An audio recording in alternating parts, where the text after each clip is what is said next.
हम सब ने इसलिए वॉकआउट किया कि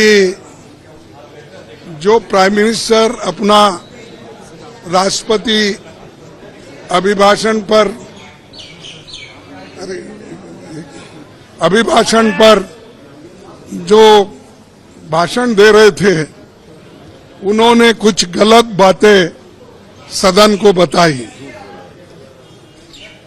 गलत झूठ।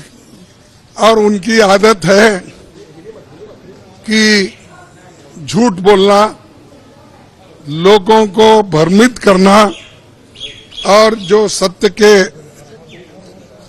जो विरोध में बात करना, ये उनकी आदत है। और मैंने सिर्फ उनको इतना ही पूछा कि जब वो संविधान के बारे में बोले कि आज लोग संविधान के लिए बचाने के लिए डंडोरा पीट रहे हैं, ऐसी बात उन्होंने कही। तो हमने ये कहा, देखो संविधान तो आप नहीं बनाए, संविधान के आप विरोधी थे, इसीलिए मैं वो क्लैरिफाई करना चाहता हूं कि कौन संविधान के फॉर थे, कौन संविधान के खिलाफ थे, किसने संविधान बनाया, किसने संविधान के खिलाफ बात किया, वो मैं उनके सामने रखना चाहता था। मैं ये रखना चाहता था कि उन्हीं के पेपर में आरएसएस के जो मुखपत्र है ऑर्गेनाइजर 30 नवंबर 1949 में अंक में संपादकीय में लिखा था। ये ऑर्गेनाइजर तो ऑथेंटिक पेपर है उनका, ये उनका ऑफिशियल पेपर है। उसमें ये लिखा गया था, भारत के इस नए संविधान की सबसे बुरी बात यह है कि इसमें भारतीय कुछ भी नहीं है। प्राचीन भारत के अद्भुत संवैधानिक विकास के बारे में इसमें कोई जिक्र ही नहीं है। आज तक मनुस्मृति में दर्ज मनु के कानून दुनिया की प्रशंसा का कारण है। ये किसने कहा? ये ऑर्गेनाइजर ने, आरएसएस ने, जनसंघ के जो लोग थे उस वक्त उन्होंने कहा।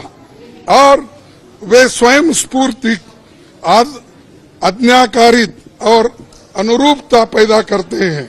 हमारे संवैधानिक विशेषज्ञों ने ये बात निरर्थक है।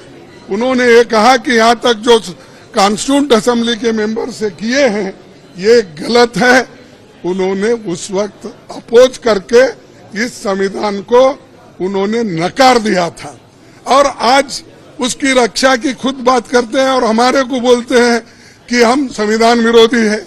अरे खुद विरोधी है, जन्मता ही विरोधी है, शुरू से विरोधी है। इसको जब इसका जन्म शुरू हुआ उस दिन से इन्होंने बहुत से पुतले जलाए, अंबेडकर के, नेहरू जी के पुतले जलाकर रामलीला मैदान में उन्होंने ये सब काम किया। आज ये बोल रहे हैं कि हम संविधान के विरोधी हैं। संविधान बचाओ हम इसलिए बोल रहे हैं क्योंकि इसमें आरएसएस की मंशा क्या है, जनसंघ की मंशा क्या थी और बीजेपी की आज जो मंशा क्या है ये। और बार बार ये भी कहते हैं कि बार बार ये भी कहते हैं बाबा साहब अंबेडकर को इन्होंने इज्जत नहीं दी, उन्होंने सब कुछ उनको हरा दिया। ऐसी गलत बातें यहाँ पर भी कही गई, वहां पर भी वो कह रहे। कल हमारे नड्डा साहब ने वहां भी कहा, अब ये भी यहाँ कहेंगे। फिर भी मैं आपको बताना चाहता हूँ, ड्राफ्टिंग कमेटी के चेयरमैन बाबा साहब अंबेडकर ने अपने शब्दों में कहा है कि मुझे बहुत आश्चर्य हुआ था जब प्रारूप समिति ने मुझे अपना अध्यक्ष चुना। सुन रहे हैं आप? समिति में मुझसे बड़े, मुझसे बेहतर और मुझसे सक्षम लोग थे।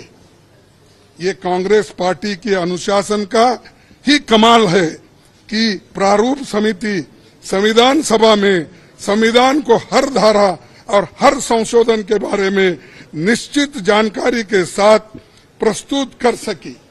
कौन करे? कांग्रेस वाले करे। और इसको बाबा साहब अम्बेडकर ने कहा और ये कहते हैं इन्होंने विरोध किया, उन्होंने ये किया, उनका अपमान किया। आगे मैं बताऊंगा। इसलिए संविधान सभा के समक्ष संविधान के प्रारूप के अबाध रूप से प्रस्तुत किए जाने के समस्त श्रेय पर कांग्रेस पार्टी का हक बनता है। ये बात मैं कहने वाला था और मेरी बात सुन रहे नहीं। मैं मिनटों से हाथ उठा रहा हूं। हमारे सभी पार्टी, इंडिया गठबंधन पार्टी पूरी उठ के डिमांड कर रही थी, मांग रही थी। हम ध्यान खींच रहे थे चेयरमैन साहब, ना हमको वो मौका नहीं मिला। मैं फिर प्रधानमंत्री से खुद रिक्वेस्ट किया, 1 बार 2 बार 3 बार, लेकिन उन्होंने भी उसको नकार दिया। मैं जो झूठ बातें उन्होंने बोली है ये पूरे मेरे पास है। और कैसा ये लोग आज सदन में बोलते हैं, सदन के बाहर बोलते हैं, ये समझे हैं वो ही पढ़े लिखे हैं और गलत बातें बोलने में माहिर है। ये तो मैं बाबा साहब अम्बेडकर का स्पीच कॉन्स्टिट्यूंट असेंबली में जो बोला वो लाया हूं और ऑर्गेनाइजर में उनके लोग क्या बोले हैं वो भी मैं बताना चाहता था, लेकिन उन्होंने मौका नहीं दिया। और इसलिए मैं कंडम करता हूं, हम सभी लोग कंडम करते हैं और कंडम करके हम वॉकआउट किए, क्योंकि ये हमारे बात को जब कोई महत्व ही नहीं है तो वहां बैठकर क्या सुने हम। और जब प्रधानमंत्री खुद यहां पर जब बात कर रहे थे राहुल जी, उस वक्त 2 बार उठ के उन्होंने क्लैरिफिकेशन की कोशिश की, क्लैरिफाई कर दिया। 4 मिनिस्टर क्लैरिफाई कर दिए। मैं जब बात कर रहा था तो मेरे सदन में मेरे को रोकने टोकने का इतना कोशिश की, इतने लोग बार बार उठे मिनिस्टर्स। तो आज मेरे को 1 मिनट नहीं मिल सकता था इस बात बोलने के लिए। इसीलिए हम वो सभी लोग कंडम करके वॉकआउट किए हैं। बस यही चीज में